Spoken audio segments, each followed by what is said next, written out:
How to schedule WhatsApp or Telegram messages on your phone. Hey guys, in today's video, I'm going to show you how to schedule messages on WhatsApp and Telegram so you can send texts automatically at a later time. Make sure to watch till the end and let's get started. Scheduling messages on WhatsApp. WhatsApp doesn't have a built-in scheduling feature, but here's how you can do it.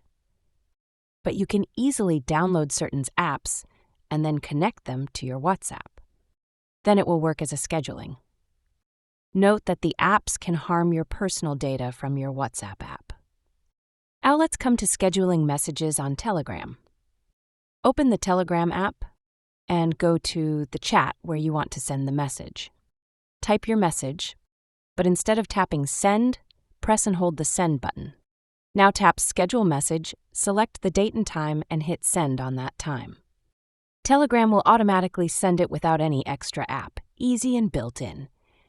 And that's how you can schedule WhatsApp and Telegram messages like a pro. If this helped, hit like, subscribe for more tutorials, and drop a comment if you want scheduling tips for Instagram or Gmail next.